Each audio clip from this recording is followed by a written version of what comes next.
Hello everyone, if you're new to my channel, consider liking and subscribing. It will make me feel wonderful if you do that. Thanks. By the way, I also have another Naruto and Luffy fanfiction channel. If you are interested, link is in the description. This Captain Wears Red by OP Wonders. Luffy's finally embarked on his own adventure. With his past weighing heavy on his shoulders, he'll move forward towards his dream of becoming Pirate King. He'll gather a crew that rivals Whitebeard's and show all those Marines who held him captive for so long what happens when you mess with a D. OP Luffy X, harem I don't own anything. Adios. Luffy, you're back, Usopp greeted, watching as Luffy walked into the restaurant, waving him over to the table they were sitting at. You guys started eating without me? Luffy whined, pouting a little as he noticed all the food on the table. Calm down, we got you something too, Zoro told him, gesturing to the empty chair that had a plate of seafood in front of it. Really, you guys are the best, Luffy cheered, his previous misgivings gone as he darted to his seat and sat down, beginning to eat without a second's hesitation. Nami rolled her eyes at that, eating her own food at a much more normal pace. Anyways, where have you been? She asked curiously, noticing that Luffy had been gone a while. Oh, I was looking for our chef, he answered between bites of food. Did you find one? Usopp asked conversationally, resting his head in his hand. He's pretty cool. Oh, dear ocean. I thank you for today's encounter. Sanji's sudden appearance surprised them all. He was kneeling beside Nami's chair, a flower outstretched towards her as he held his other hand over his heart. What? Nami asked, eyes wide as she was caught off guard. Oh love, I can't bear this hardship. Go ahead and laugh at me. I'm now prepared to be a lowly pirate or devil if I'm with you, Sanji proclaimed, his eyes forming hearts as he gazed at Nami. However, how tragic it is. There's too great an obstacle between us, Sanji exclaimed loudly, standing and raising his hands into the air while Nami held the flower apprehensively as she eyed Sanji. That obstacle is me, right Sanji? The sound of the owner's peg leg on the hard ground sounded as he walked their way. The hearts in Sanji's eyes were gone in an instant, his smile replaced with an irritated frown. Damn geezer, he cursed quietly to himself. This is a good opportunity. Why don't you become a pirate with them? You're no longer needed at this restaurant. At those words, Sanji turned and glared at the man. Hey, you damn geezer. I'm the sous chef here. What do you mean you no longer need me? Sanji asked, his hands in his pockets.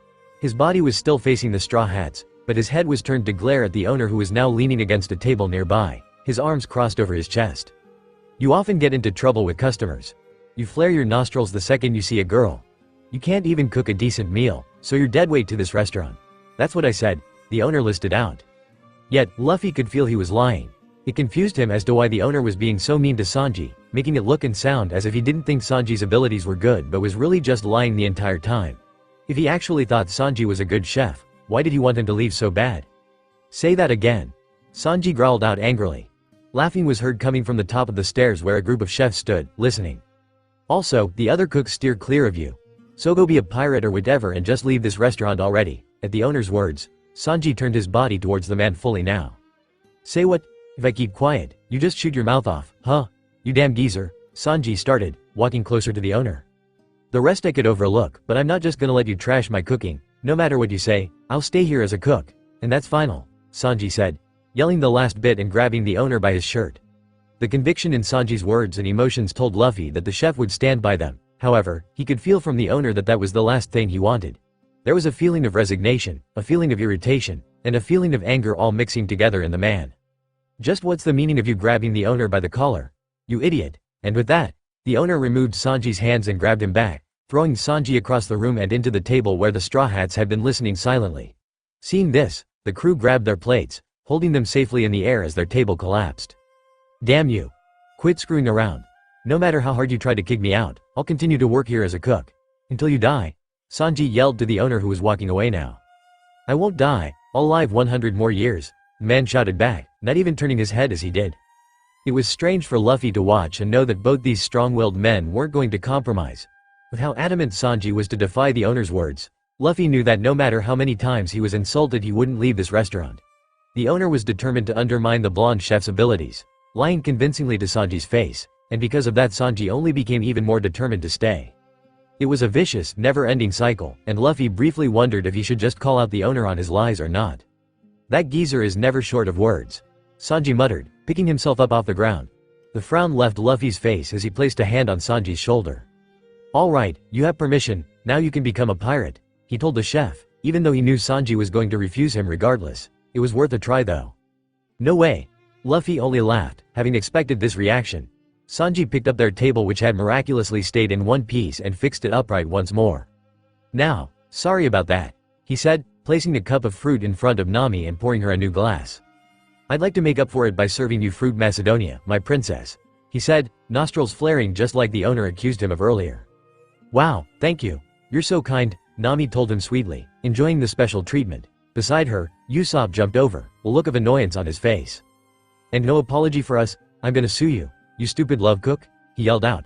Sanji got into Usopp's face, the liar's long nose bending at the close proximity, and in the blonde's hand he held a steaming cup. I'm serving you tea, aren't I? Thank me for that, long nose, Sanji told him. Huh? You wanna fight? I won't go easy on you. Beat him up, Zoro, Usopp shouted, looking to Zoro who was sipping his tea. Do it yourself, he muttered. What, Luffy, what about you? Usopp asked, turning to his captain who was back to shoveling the last bit of food into his mouth. It seems Sanji hesitated at this, his own eyes drifting to Luffy, yet his face held no emotion. Luffy could feel a small flicker of worry, and maybe briefly a feeling of fear, but it was gone just as fast when Luffy shook his head. Nah, I like Sanji so I'm not gonna fight him, Luffy told Usopp in a deadpan voice. Nami, who was sitting under Usopp and Sanji, held her hands together, her eyebrows furrowing in mock worry. Stop, please don't fight because of me, she pleaded, leaning towards Sanji whose eyes turned back into hearts.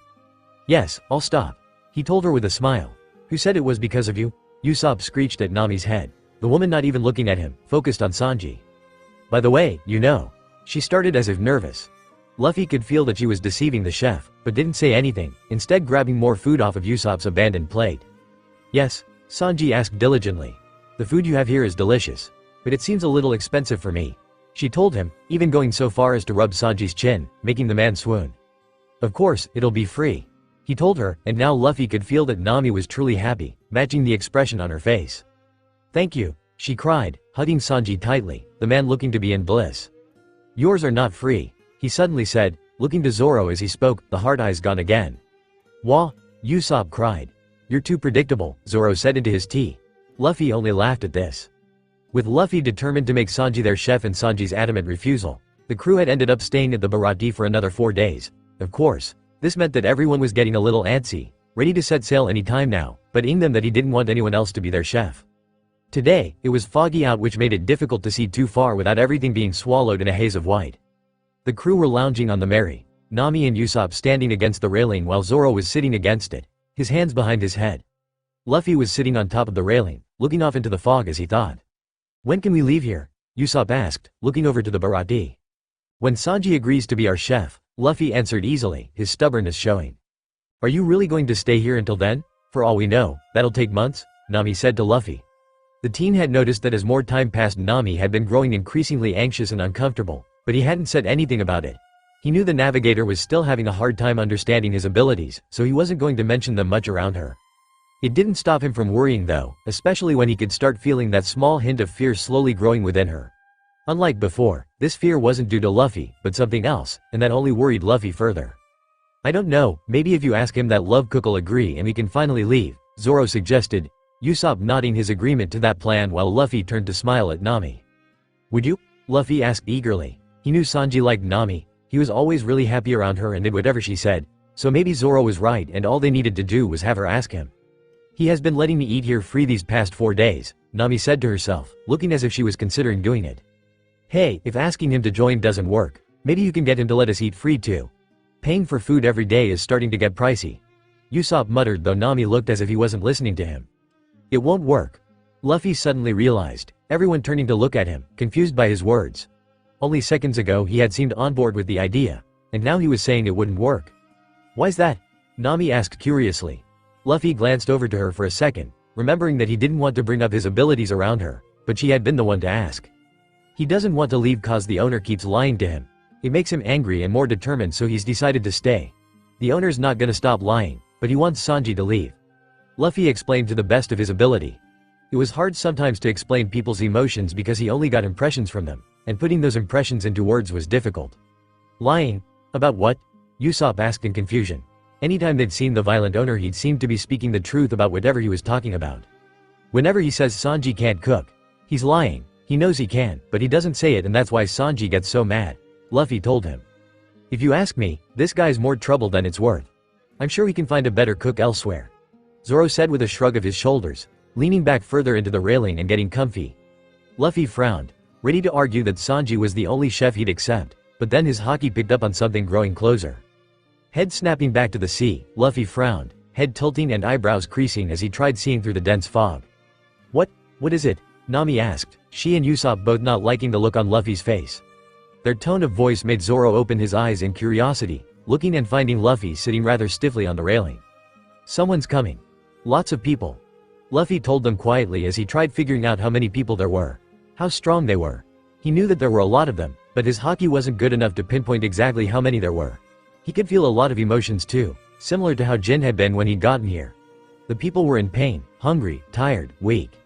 "Where? I don't see anyone," Usopp said nervously as he peered off into the fog, eyes squinting as if that would help. Suddenly, from the fog, a giant ship appeared, much bigger than both the Mary and the Barati. Seeing this, both Nami and Usopp began to freak out and Zoro stood, moving closer to the railing. "Hey, this isn't good. Shouldn't we just get out of here?" Usopp asked fearfully. Behind him, Johnny and Yosaku, who had been in the galley, came out, their jaws dropping at the sight of the ship. "What a huge galleon!" Nami exclaimed. "The Krieg pirates," Johnny and Yosaku stated in shock, Luffy remembering that name. "Krieg? I wonder if Jin came back to repay Sanji for his kindness," Luffy said with a smile as he took in the size of the giant ship. It was reminiscent of the Moby's size and made him nostalgic for his home. "I don't think so," Zoro mumbled. As the fog began to clear up, they all saw the state of the ship, seeing that instead of the unmarked, new look of the Mary, the Krieg pirates' ship had chunks of wood missing, snapped masts, and torn sails. It looked like the ship had fought a hurricane and lost. "Their ship sure is beat up," Luffy noted as he got off the railing and began heading towards the boat they'd been using to travel back and forth between the Barati and Mary. Where are you going?" Usopp asked, eyes darting between Luffy and the Krieg ship. "To the Barati. If these guys aren't friendly, I'll beat him up," Luffy said as if it were obvious. He'd heard Sanji say that this place was the owner's treasure, and he'd be damned if he let a bunch of East Blue pirates destroy it. "Hold on, wait a minute. You can't solve everything by fighting," Nami yelled. Luffy looked at her in confusion, not understanding. "I can't?" he asked. So far, he hadn't had a problem that couldn't be solved with fighting. "No, besides, look at the size of that ship. You couldn't take all of them on by yourself," she exclaimed, her emotions telling Luffy that she was slightly worried for him, but overall she was still anxious and scared. "Sure I could," Luffy told her with a grin before turning around and continuing onto the boat. Johnny and Yosaku had yet to move, seeming to be frozen in their shock, and Nami and Usopp looked about the same themselves. Zoro was the only one, other than Luffy, who didn't seem fazed by the new pirate's arrival. "Guess I'll tag along. It's better than sitting here doing nothing," he said with a shrug as he did just that, following after Luffy, who grinned over his shoulder at him. Wait a minute. What if they come to the Mary? I think he'll come along too," Usopp said nervously, not wanting to be left alone. Well, he wouldn't have been alone, but Luffy and Zoro were the powerhouses of the crew, and with both of them leaving, there would be no one left to fight should it come down to it. "You three have fun, I'll be staying safely on the Mary," Nami told them, holding her arms up in an X formation and shaking her head. "Alright, see y'all later," Luffy told her with a wave, the woman blinking in surprise momentarily at that. Luffy didn't know why his words surprised her, or why she suddenly felt guilty, but he shrugged it off, resigned in knowing there was a lot about Nami he didn't understand. "Why yeah. Don't go and get yourselves killed, you hear?" she asked, her hands moving to her hips now as the surprise left her face, instead replaced with a stern look like a mother warning her child. She. Luffy only laughed as he, Zoro, and Usopp hopped onto the tiny boat and began rowing to the Barati. Already, Luffy could see Sanji and the owner standing in front of the restaurant, Sanji in front of the doors and the owner on the second level, the two of them gazing up at the large ship in front of them.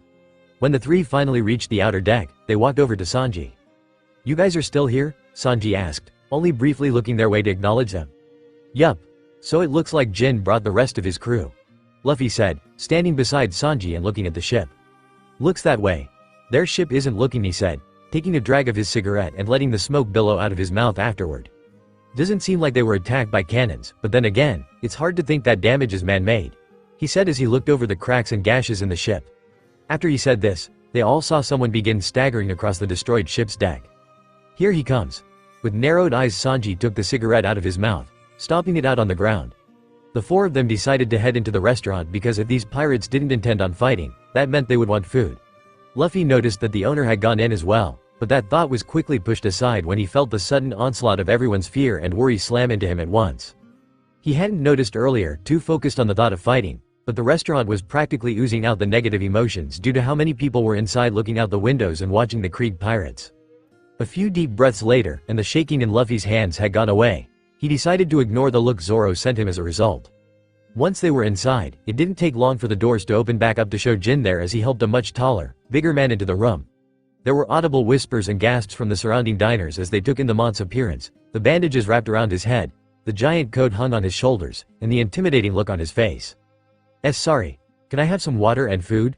We have money, tons of money, Jin said, visibly shaking under the weight of the man he was supporting. I don't even remember the last time I ate. Please, give me some water and food. The man Jin was supporting, Krieg, said, coughing in the middle. Luffy frowned at the mont's words, and a quick look of his aura showed that he, like Kuro and Morgan, had a dark aura. Luffy didn't know what it said about his journey that he'd already met 3 dark-colored people in the short time he'd been sailing. What's that? He shows neither dignity nor force. Is he really the Don Krieg, Commodore of the Grand Pirate Fleet? Patty and another chef spoke behind them. So he's hungry, Luffy said quietly, more to himself than to his companions. Usopp's legs were beginning to shake, but Zoro still looked unfazed, taking in Krieg with a calculating look. Sanji took this as his cue to leave, walking away and up the stairs with no one stopping him. Luffy continued watching Krieg and noticed that Jin struggling to hold him up was getting worse. Seconds after that realization, Krieg was falling sideways, Jin unable to support him anymore. See Captain, he called out, the two of them falling. Krieg had fallen face forward onto his stomach while Jin kneeled beside him. Please, help our captain, he's really about to starve, he hasn't eaten anything for days, he'll die if he doesn't eat. Jin called out but was met with the faces of the diners, all of them glaring his way, none of them wanting to help. It looked as if the chefs felt the same way, all of them crowded on the stairs, not making a move to help. Seeing this, Luffy felt Jin's worry grow, a distressed look on his face. This is good, it's a riot to see the famous arch-rogue Don Krieg like this. Patty laughed, standing from where he'd been hiding on the stairs. We have money this time, we're customers, Jin cried. Don't be ridiculous, hey, contact the Navy right away, Patty said to one of the nearby chefs. Luffy's frown deepened at the mont's words, a shiver running down his spine. Although he wasn't on Krieg's side, he would never be on the side of someone with a dark aura. He didn't agree with the chef's decision. Sure, this pirate was apparently strong and these chefs were just looking out for themselves, but Krieg was clearly starving and denying him food was too cruel in Luffy's mind. To be so close to food, yet unable to eat it after days of starving was torture, and Luffy was almost ready to go and make the man something himself. He's at his weakest right now. This is a once-in-a-lifetime opportunity. There's no need to feed him anything. Keep him under arrest, Patty ordered. Jin's anger grew at the words and Luffy was clenching his fists. He knew the Marines, and he knew the likelihood of them feeding Krieg once they had him was close to none. Sending him off with them was practically a death sentence. He's right, we don't know what he'll do once his energy's back. He's done bad things, he deserved to starve because of everything he's done. Once he's back to normal, I bet he'll attack this restaurant straight away. There's no need to give him even a glass of water. Around them, the chefs and diners all talked amongst themselves, all in agreement that there would be no helping the pirate. I won't do anything, Krieg said in a weak voice, struggling to sit up. I won't do anything. Once I eat, I promise I'll leave quietly, so please, help me. The man was bowing his head to them, Jin watching with wide eyes. Don Krieg, please stop begging, it's not something you should do, please don't do something so disgraceful, Jin pleaded, but Krieg ignored him. I promise. Please. I'll take leftovers or anything. Anything. The captain continued pleading. Seeing this, it looked as if many of the diners were changing their mind, frowns on their faces as they saw the man beg. Don. Jin whispered, tears in his eyes. Are you trying to gain our sympathy? Patty asked, though even he looked like he'd been swayed a little by the display. Hey, out of my way, Patty, Sanji suddenly said, walking down the stairs. Without any more warning, he kicked his leg out, his foot hitting Patty in the face and pushing him into the wall, cracking the wall and making the man fall forward, off the stairs and onto the ground below. Oh boy. One of the chefs muttered. Sanji-san, Jin said in surprise, turning to see Sanji walking over with a large bowl of food and a bottle of wine. Here, Jin. Let him eat it, the blonde said, setting the food in front of Krieg. Sanji-san. Jin said softly again. Luffy smiled at Sanji's actions, and his resolve to make him his chef only grew. Thank you, Krieg said, crying as he shoveled the food into his mouth with his hands, foregoing the silverware altogether. Behind him, Luffy heard, and then saw, a chef come barreling down the stairs, knocking another one down as he did. Hey, Sanji. Take that food away now, He yelled, pointing to them as he did and making Luffy's smile fall again. Do you realize what kind of man he is? He's the man who's called the East Blue Ruler. The foul player Krieg. He shouted before launching into a story of how Krieg had gotten the name, how he'd pretended to be a marine, and how he played dirty. Leaving after eating? That's not possible with him. Letting such a wicked fiend die without help is for society's sake. The chef finished. Luffy knew he was right about one thing though, that Krieg wouldn't leave after eating. He'd felt that the man had been lying when he'd promised to do so, and even though that was reason enough for Luffy to call him out, he wanted to make sure he ate before then. Fighting a starving man would be no fun. He never got a chance to call him out on it though, because as the chef finished yelling, Krieg slammed the now empty bottle of wine on the ground and stood up. No one had a chance to do anything as the pirate swung his arm forward, hooking it around Sanji's neck and slamming him down on his back. Sanji. The chef who had been yelling called out, everyone watching in shock, even Jin. Luffy stepped forward at this, a scowl on his face, and the diners all began running for the back door, some screaming in fear as they did. This isn't what we agreed to, Don Krieg, Jin shouted. I brought you here under the condition that you wouldn't touch this restaurant, and that man saved our lives. Jin was cut short as Krieg grabbed his arm, raising him into the air. Yeah, that was Dea frown, tightening his hold on Jin's arm. At this, Jin screamed out, grabbing at Krieg's hand in a vain attempt at loosening the Mon's grip. I feel alive again, he continued, grinning now and letting go of Jin, letting him fall unceremoniously to the ground. Luffy felt his anger increasing, not liking how Krieg had treated not only Sanji but Jin as well. They were both good people, and Krieg now that he was revived was someone Luffy couldn't wait to fight. Hey. This is getting a little out of hand, Usopp said, sweating and shaking in terror as he watched Krieg display his strength.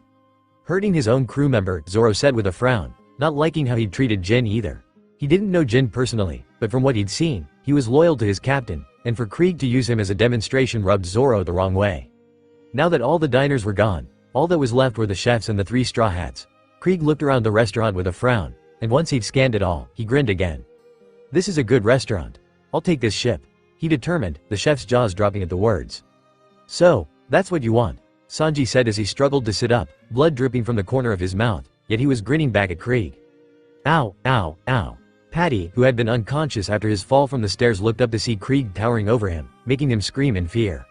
My ship became a wreck, so I wanted a new one. You'll get off this ship after you take care of what I tell you to do, Krieg ordered. What? Don Krieg. This isn't what you promised, Jin muttered, still laying on the ground and holding his arm that Krieg had hurt. There are about 100 of my underlings still alive on my ship, Krieg started, sticking a thumb out behind him, pointing to his destroyed ship outside. Only 100? Luffy mumbled with a pout, crossing his arms over his chest. Usopp's eyes widened as he looked at Luffy incredulously and Zoro raised an eyebrow at him. Oh, only 100? You say that as if you're disappointed, Usopp shrieked, squeaking and covering his mouth as he realized he might have drawn Krieg's attention. Seeing that he hadn't, he sighed in relief. They're weak with hunger and severe injuries. First, prepare 100 meals and water for them. There are some who've already starved to death, Krieg continued. Bring them over immediately, he finished with a bark. Are you telling us to revive pirates that are gonna attack this ship? We refuse? The chef from earlier shouted bravely, though he was sweating and Luffy could feel his terror. Refuse? Don't get the wrong idea. I'm not placing an order. I'm giving you orders. It doesn't matter who you are. Don't defy me, he screamed, many of the chefs shrieking in fear at the words. Sanji-san, I'm sorry. I didn't mean for this to happen, Jin apologized. You son of a bitch. Look what you've done, Patty yelled at Sanji, yet the blonde didn't say anything where he continued to lay. Finally, he got up, hands stuffed in his pockets, and began walking back towards the stairs, passing Luffy, Zoro, and Usopp. Where's he going? Usopp asked frightfully, regretting coming along. Hey, Sanji. Where are you going? Another chef repeated. Sanji stopped at the bottom of the stairs, wiping the blood from his mouth. To the kitchen. I have to prepare 100 more meals, he said, surprising everyone except Luffy. Sanji-san, Jin called. Sanji, the chefs yelled. What? Everyone screamed. At the doors, Krieg grinned again. Right. That's how it should be, Krieg said arrogantly, and all over again, Luffy wanted to pound the smug smile off his face. Sanji was stopped from going any further though as the chefs surrounded him, all of them wielding giant pots, knives, and forks that they pointed in Sanji's direction. Are you Krieg's spy, Sanji? We can't let you go in the kitchen? We're fed up with your crazy behavior, they shouted angrily. Sanji, with no expression, took his hands out of his pockets, stretching them out at his sides. Go ahead, he said, causing many of them to hesitate in surprise. If you want to stop me, go ahead, he repeated, almost daring them to attack, yet they did nothing. He's an incorrigible rogue. I know that much, but that doesn't matter to me. That doesn't matter. What happens after we feed them? It's too much to bother to think about it. I'm a cook. No more. No less. If there's someone who's hungry, I'll feed them. That's all. It's alright for a cook to be that way, don't you think? Sanji asked, the chefs listening with wide eyes. Luffy smiled at his chef's words because he had no doubt in his mind now Sanji would be his chef and agreed with them himself. Sanji's words reminded him of Thatch, and maybe that was why Luffy liked the blonde so much. Whatever the chef's decision was going to be though, they had no say because Patty suddenly charged, elbowing Sanji in the back and knocking him down again. Patty! One of them yelled. Hey, someone keep him restrained, Sanji. You sometimes feed customers I drive away at the back door, don't you? I'm not gonna say who's right, but this time, it's your mistake. I'm not gonna let you do what you want any longer. I'll protect this restaurant, Patty said as he walked over to a cabinet. Fortunately, we have only one enemy to fight. Even if it's Don Krieg, what can he do against us? Patty asked as he continued rummaging around in the cabinet. This is a sea restaurant where pirates come and go every day. We're fully prepared to serve any kind of customer, he said, finding whatever it was he was looking for and pulling it out. That's, Sanji said from the ground. Are you full now, Krieg-san? After the main course, how about? Krieg watched in confusion as Patty pulled the cloth off of whatever he was holding, spinning it around. A piece of iron dessert, he shouted, showing he was holding a large bazooka that looked like a lobster. Meatball of doom. Patty called out, firing the weapon. With a loud, bright blast, a cannonball came flying out of the weapon and right at Krieg who stood unmoving. Don, Jin cried, but he couldn't see what happened as a large smoke cloud formed, masking everyone's view. I might have broken the doors. Owner's gonna yell at me again, Patty remarked as he stood proudly, waiting for the cloud to disappear. Well, you did it to protect the restaurant. It's a small price to pay, another chef said. Luffy frowned, known for a fact that Krieg hadn't been affected by the hit. What are you gonna do about those in Krieg's ship? Sanji asked from where he was still sitting on the ground. I don't know. Maybe we'll spread butter on the ship and stir-fry it, Patty suggested. It'll taste good, right, you lame cook? Krieg's voice yelled out, surprising everyone except Luffy. How dare you serve such a nasty dessert? This is the lousiest restaurant, Krieg continued yelling. His coat was gone, as well as his shirt, and now he was showing off shining gold armor. From his shoulders and sides, guns appeared, and he also held two in his hands. You're damn annoying, Krieg yelled, pointing his guns at the chefs and beginning to fire. Seeing this, Luffy ran forward, getting as close to the guns as he could to ensure that none would get past him. Round after round went off, and once the chefs realized what he was doing, their fear doubled. Hey, isn't that 11,097? He was still here? He's getting hit by all the bullets. Luffy ignored the yelling, gritting his teeth as he felt nearly every piece of his body get hit by the bullets, the skin stretching as a result. His skin. It's stretching? Didn't the Marines say something about that? Again the words were ignored, and finally, the rain of bullets stopped, Krieg grinning at Luffy. You idiot, don't defy me, he told him, clearly thinking that Luffy had been killed by the barrage. He was proven wrong however when Luffy looked up at him, grinning to him. This surprised Krieg so much that he stepped back, eyes. I think you lost something. Here, have him back, Luffy said, letting his body snap back to normal, sending the bullets flying back at Krieg who continued to remain unmoving. Most of the bullets hit his armor, leaving him unscathed as the rest hit the walls behind him. And who are you? He asked Luffy with a glare. I'm Monkey D. Luffy, Luffy said, standing straight as he glared right back at Krieg. That's right, Jin said you were here, 11,097. He also mentioned that you left the Yonko's crew. I thought you would be gone by now, Krieg said, his eyes widening slightly and sweat starting to form. Despite the reaction, Luffy could feel that he wasn't all that scared, rather, he was suddenly greedy. Everyone else who hadn't heard of Luffy's departure from Whitebeard's crew began muttering to themselves in shock, surprised Luffy had left such an infamous pirate crew. A pirate who successfully sailed the Grand Line. Krieg muttered softly to himself, a grin forming on his face at his words. No matter, I'm the strongest, someone like you stands no chance against me. Steel arms more powerful than anyone, a woot's steel-made body that is harder than anyone's, and a diamond fist that can destroy anything. I have all sorts of built-in weapons throughout my body. The 50-ship large fleet and 5,000 pirate force. I've won all battles that I've fought. I am the man fit to be called Don, Krieg announced. Luffy's glare never let up and frankly, he was unimpressed by the weapons Krieg had mentioned. When one of your ship brothers could turn his whole body into diamonds, Krieg's fist looked like a toy in comparison. Out of my way, kid, the owner suddenly said from behind Luffy. Turning, the straw-hatted teen saw that the man was carrying a large bag on his shoulder, using it to push Luffy out of the way. Dropping it in front of Krieg, the owner glared at him. There's probably enough for 100 meals in this. Bring it to your ship right away, he said to Krieg. Owner Zeph. The chefs yelled from behind them. I could have gotten hurt, Luffy whined to Zeph, holding his hat as he frowned at him, but the owner ignored him. Zeph? Krieg asked, his eyes wide again like when he'd recognized Luffy. What are you doing? What are you thinking? If we revive even those on the ship, our restaurant will be completely taken over. The chefs asked the owner incredulously, not understanding the man's motives.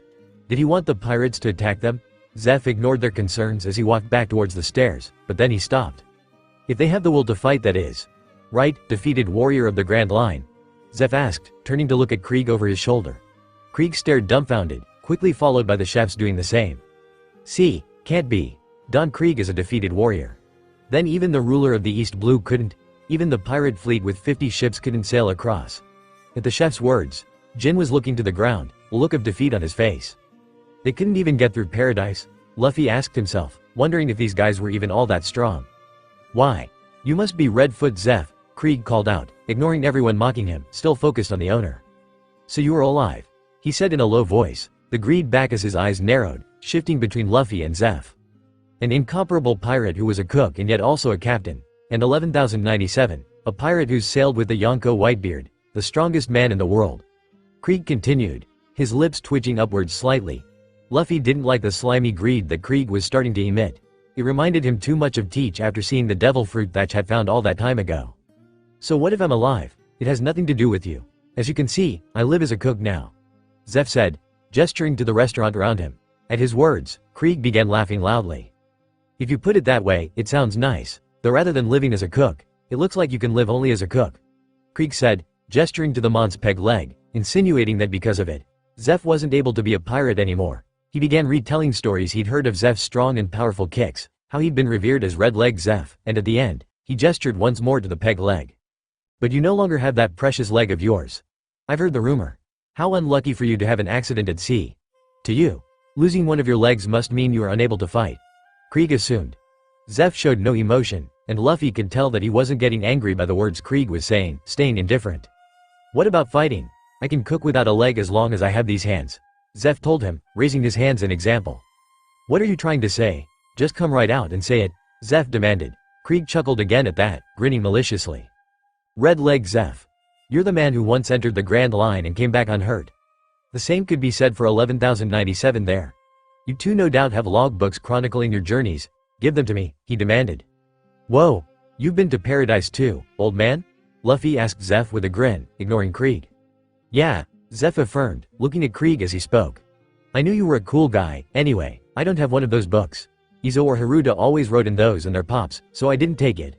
Oh, I should probably start my own though, huh? Luffy asked himself, Zoro and Usopp face-palming while the chefs around him sweat dropped. My logbook, huh? Indeed I have it with me, Zeph said, ignoring Luffy. The ex-pirate's words made Krieg's grin widen. 1 out of 2 isn't so bad, Krieg said with a sneer. But I can't give it to you. The sneer left immediately, a glare forming instead. The logbook is the pride of all the crewmen that I sailed with. It's too important to give it to you, Zeph declared. Beside him, Luffy nodded in agreement, adjusting his hat on his head. Then I'll just take it from you by force. It's true that I fell from the Grand Line. Even if that's the case, I'm still Don Krieg, the strongest man. It's merely a dark sea route. To sail across it, I had enough power and forces, as well as ambition. The only thing that was regrettable was that I lacked the information. I just didn't know things. Krieg determined. At his feet, Jin still looked rather distressed, not lifting his head as Krieg spoke. I'll take your logbook, and I'll form a large pirate fleet again and seize the One Piece. And then, I'll stand on top in this great pirate era. These words were the ones that finally set Luffy off, a frown on his face as he stepped forward, pointing a finger towards Krieg. Now hold on a second, I'm the one who's gonna be king of the pirates, he announced, many of the chef's eyes widening in surprise. Hey, back off, you trying to start a fight? One of them shouted. I can't back off from this, Luffy told him with a grin. Are you challenging me, kid, former Whitebeard pirate or not? I can't let that pass, Krieg stated, standing tall in front of Luffy. You don't have to. I just stated a fact, Luffy told him matter-of-factly. This isn't a game, Krieg continued with a scowl. Of course not. I'll conquer paradise myself, and then the new world too, Luffy told him, still unfazed. It's no joke, you brat. It's true that we didn't have information, but a fleet with 5,000 men was wiped out in just 7 days. That's a devilish sea. Don't underestimate it, kid. Without Whitebeard helping, you'll no doubt succumb to its terrors as well, Krieg shouted in rage, Jin still shaking in terror. 7 days? Patty exclaimed. Krieg's pirate ships were wiped out in just 7 days? A nearby chef asked in astonishment. What on earth happened? Another asked. Unfortunately, I don't find those kinds of jokes funny. If you're not going to let it drop, then how about I just crush you here? Krieg asked, his determination rising. Go ahead, if you can, Luffy said with a grin, readying his fist. Fine by me. As you wish, either will. With that said, Krieg's shoulder blades smoked and rose, showing off the guns inside once more. He didn't fire them though, looking around the restaurant carefully instead. Behind Luffy, Zoro pulled his sword out a bit. Gonna fight, Luffy? Need a hand? Zoro asked with a grin, ready to fight if necessary. If you don't need help, though, that's fine too. Usopp said with shaking legs, barely able to stand beside Zoro. Everyone, including Krieg, looked over at the two. Don't worry, you guys can just watch from there, Luffy said with a smile. Zoro looked only mildly disappointed as he put his sword away, but overall Luffy could still feel his excitement. Why yeah, too bad, but if you say so, what can we do? But if push comes to shove, we'll help you. So, GG good luck. Usopp boasted, attempting to look brave, yet the shaking of his legs and the stutter in his voice threw that image off. Kicking out his foot, Zoro tripped Usopp, knocking him to the ground. What was that for Zoro? He asked, confused as to why the swordsman had done that. Shut up. Just keep quiet, Zoro answered with a shake of his head. Krieg, who had been watching the scene silently, suddenly barked out a laugh. Are they your crew members? That's quite a small group you got. Luffy frowned at that, annoyed by the Mont's assumptions. What are you saying? I've got 2 more, Luffy shouted. Oi, you counted me, didn't you? Sanji called indignantly from the ground behind Luffy.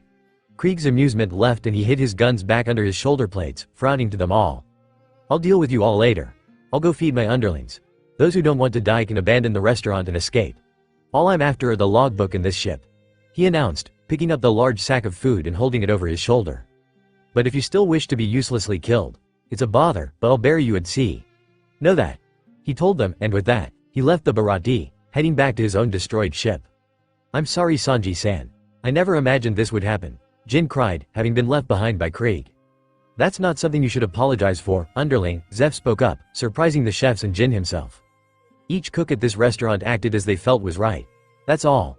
Zeph explained, Luffy feeling that he had no ill will towards Jin. Owner, why are you acting as if you're taking Sanji's side? Patty yelled, dumbfounded. That's right, he's responsible for this whole thing. He's going to put your precious restaurant out of business. Shut up, you idiots, Zeph yelled loudly, stopping any more arguing from the chefs who watched the owner with wide eyes. Have you felt what it's like to be on the brink of starvation? Zeph asked. Luffy frowned at that, knowing all too well that feeling. Losing food and water on this grand ocean. Do you know how scary it is? Do you know how hard it is? Zeph continued, the chefs not knowing what to say. What do you mean, owner? Patty asked. The difference between Sanji and you all is, whether you know it or not. Zeph finished, the chef still not understanding. Luffy had a feeling that he understood it though, looking over at Sanji who had pulled out a cigarette to smoke while Zeph had been talking. What does he mean? What's he saying that Sanji knows? If you have time to grumble, leave the restaurant from the back door already, Zeph said, stopping there muttering. The chefs all glanced at each other, not sure if they wanted to do so or not. I'll stay and fight. I couldn't bear it if I was just beaten and didn't fight back. I'll stay too. This is the restaurant where I work. We don't have anywhere else to go anyway. All the chefs around them seemed to share this sentiment, all of them standing tall and holding their large cutlery in hand, preparing for the fight to come. Jin, who had yet to leave, watched in stunned silence, but finally had enough, slamming his hands on the ground. What do you think you're doing? You saw how powerful Don is, right? He asked, reminding everyone of the many weapons the man had on him. Hey, Jin, Sanji called, finally standing and walking closer to Jin, a hand in his pocket and the other holding his cigarette. Let me tell you something, feeding someone who's hungry is my morality. But those we'll be dealing with are plunderers with full bellies. I won't let you complain even when I beat up your fellow pirates. If someone's going to take over this restaurant, even if it's you, I'll kill them without hesitation. Got that? Sanji asked with a scary expression. The blonde's conviction was strong and Luffy could only smile as he listened. Sanji, Zeph, and the chefs were all ready to lay down their lives for this restaurant, and that was something that he could respect. Letting him live and now killing him? You're hopeless, Sanji, Patty said humorously. Shut up, you damn cook, Sanji said through gritted teeth, his cigarette back in his mouth. You see, he's kinda cool, isn't he? Luffy asked Zoro and Usopp with a smile, pointing to Sanji. Who cares about him? We'd better get out of here now, Usopp shrieked in terror. Calm down. Even if it's Krieg, He's a wreck with injuries. Zoro told Usopp, obviously not worried. At Zoro's words, Luffy turned to look back at Jin, remembering something. Jin, you said you didn't know anything about the Grand Line. Even though you've been there? Luffy asked, confused over that. How could he have been there, but come back and not know anything? With a gulp, Jin looked back to the ground. It's still true that I don't know. What happened on the 7th day after he entered the Grand Line? I don't know if it was a dream or reality. I still haven't been able to come to terms with it. He started, sweat falling down his face and his eyes wide. I still just can't believe that the 50-ship fleet was wiped out by only one man. At Jin's words, everyone, even Zoro, gave shouts of surprise. Even Luffy, who had been to both the Grand Line and the New World, was surprised by that information. Whoever had taken on the Krieg pirates had to have been strong, like Whitebeard. What? Everyone shouted at once. It happened suddenly. As soon as this man appeared, he sank the ships one after another. If we hadn't been lucky enough to have that storm then, our main ship would have been destroyed as well. I don't know how many ships we have left. It was just so dreadful that I don't want to accept it as reality. I don't want to remember. Jin admitted, shaking at the memories. Luffy could empathize with that, knowing he'd give anything to not have to think about the facility all the time. That man. His sharp hawk-like eyes whose glare alone gives one the chill of death. Jin exclaimed, his fear palpable to everyone, even if they didn't have Luffy's ability to feel emotions. Wah? Zoro's exclamation of surprise caught both Usopp and Luffy's attention, the straw-hatted teen noticing that Zoro's emotions had spiked.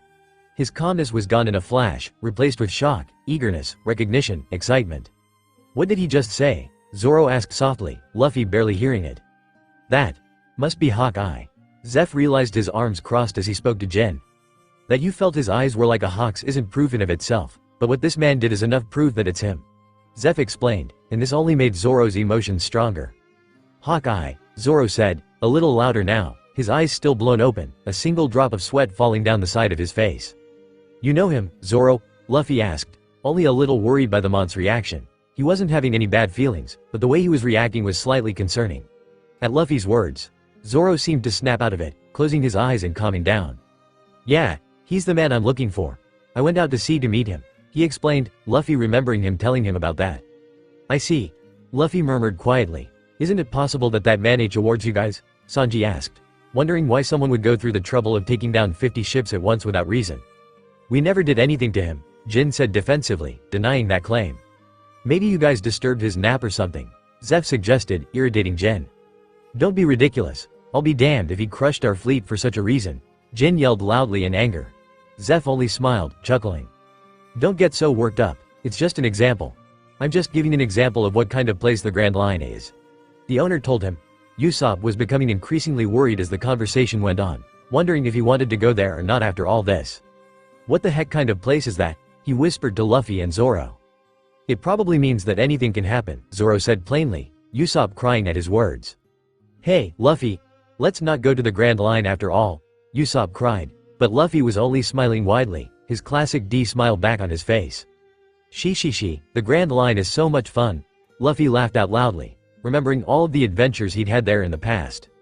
I think you need to get the concept of danger into your thick skull, Usopp cried again. But my goal is now completely narrowed down to the Grand Line, Zoro said with his own grin, moving to rest against a table. What? Usopp asked, turning his tearful face to Zoro. That man.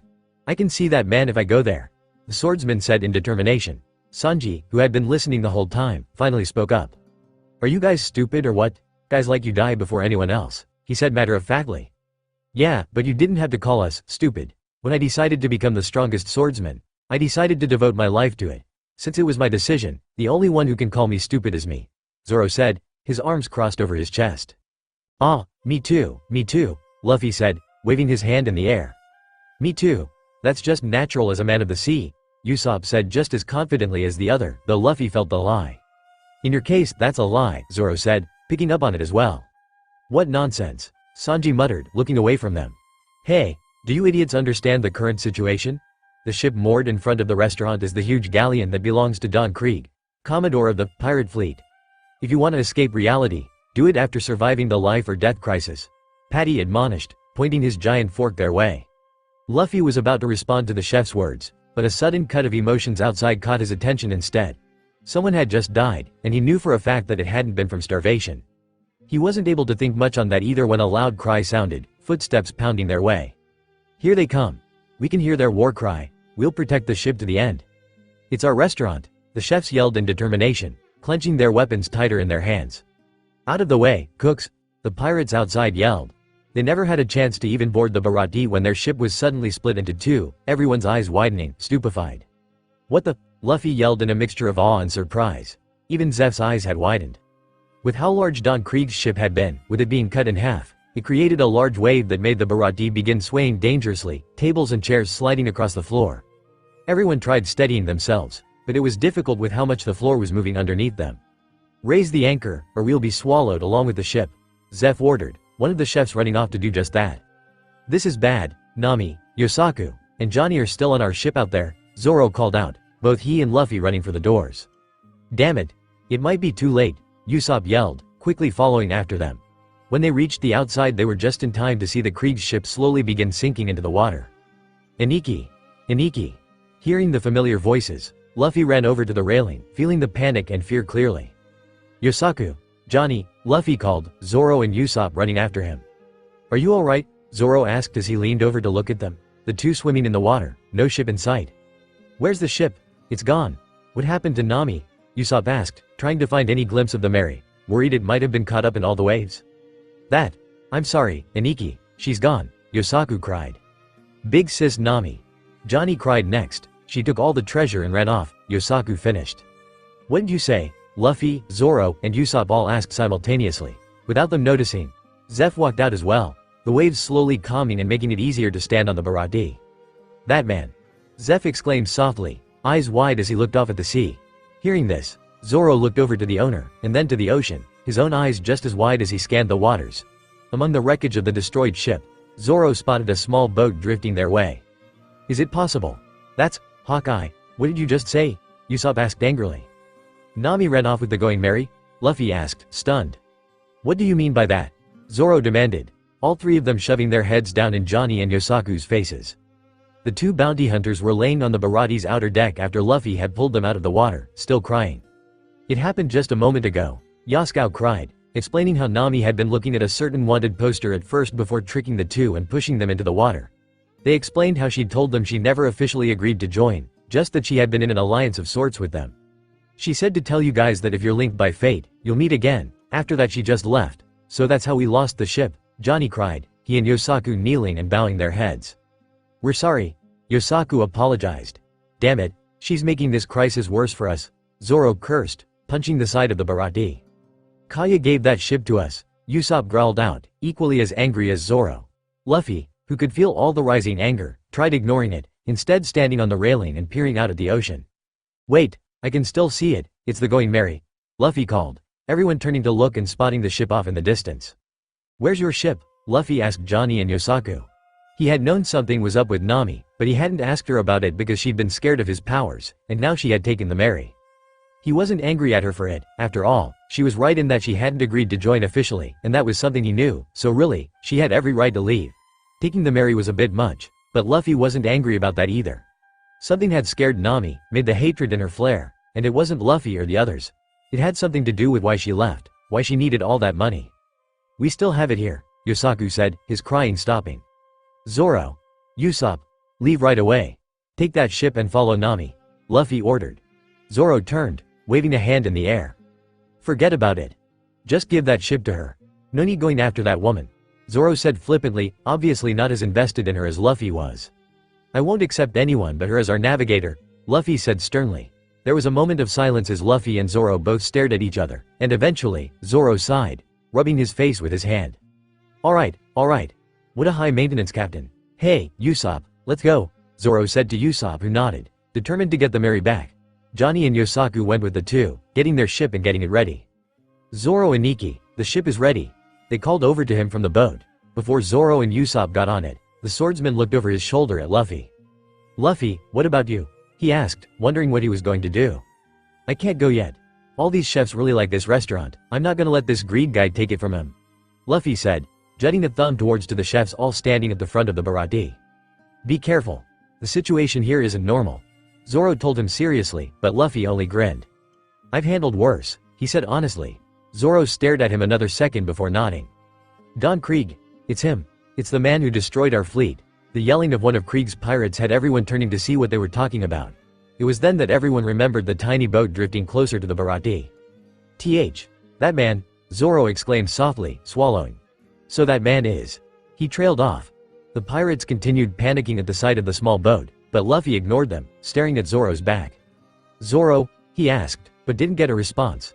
That mixture of emotions from earlier was back in the swordsman, the excitement, the determination, the eagerness, and this time, awe. Who's that? Luffy prodded again, wanting to know why Zoro was getting so worked up. The man I've been looking for. Hawkeye Mihawk, Zoro informed him, his eyes never leaving the man in question. Hawkeye Mihawk. Luffy repeated, committing the name to memory. Apparently, this person was important to Zoro, so he'd make sure to remember him. The world's strongest swordsman. Zoro said quietly. The chefs were talking amongst themselves, realizing that Mihawk had been the one to destroy Krieg's ships. Zoro wasn't listening to them though, instead, a grin was forming on his face as he put a hand onto the sheaths of his swords. You son of a bitch. What grudge do you have to come after us? One of Krieg's men asked in a mixture of rage and fear. Mihawk tilted his head towards the man slightly, observing him. Just killing time, Mihawk answered in a smooth, even tone. Luffy could feel that he wasn't lying. What? Don't mock us, the pirate yelled, standing and pulling two guns out that he aimed at Mihawk. Without standing or even looking, Mihawk pulled his giant sword off his back, and when the pirate fired the guns, Luffy watched as Mihawk used his swords to deflect them safely away from himself. I thought for sure I aimed right at him, the pirate yelled, his fear rising, not having been skilled enough to notice the deflected bullets, instead thinking he'd missed. He averted them, Zoro said, suddenly behind said pirate, scaring them more. He changed the course of the bullets using the point of his sword, Zoro explained, eyes still trained on Mihawk who was now only a few feet away from him. That can't be true. The pirate whispered in disbelief. Zoro only grinned, walking closer to Mihawk. Hey, who are you? The pirate yelled after Zoro but didn't get an answer. Those swords. Could it be? Another pirate asked as Zoro walked by. Luffy watched both Zoro and Mihawk carefully, knowing he couldn't stop his swordsman from whatever it was he was going to do. He promised not to get in Zoro's way when it came to his ambition, and if that ambition was tied to this Mihawk person, then Luffy wasn't going to interfere, even if Nami was getting further away the more they waited. I've never seen a sword move so gently, Zoro told Mihawk. Both swordsmen were looking at each other now, though Mihawk had yet to move from his seat on his boat. There is no strength in swordplay based only on force, Mihawk answered. Did you use that sword to slice up this ship as well? Zoro asked, still grinning widely as he gestured to the destroyed ship he was standing on. That's right. I see. You're the strongest. I came out to sea to meet you. Everyone was watching silently in amazement as the two talked with each other. Zoro was pulling off the bandana on his arm and wrapped it around his head, eyes filling with eagerness. What's your goal? Mihawk asked him in curiosity. To become the strongest. At those words, Mihawk's hard expression finally changed, a smirk taking form on his face. HMPH. How foolish. He told Zoro. The green-haired man didn't react to the words, still grinning as he pulled out one of his swords, pointing it at Mihawk. You got spare time, right? Let's fight, he demanded. Luffy frowned from where he was watching, knowing that this was going to be a losing fight. It wasn't that he thought that Zoro was weak, it was just that Mihawk was stronger. Much stronger. This fight would go as well as Usopp trying to fight Whitebeard would. And yet, he didn't do anything to stop it.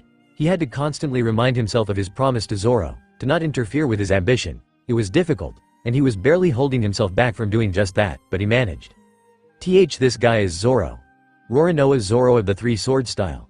A nearby pirate cried out, everyone looking at him in shock.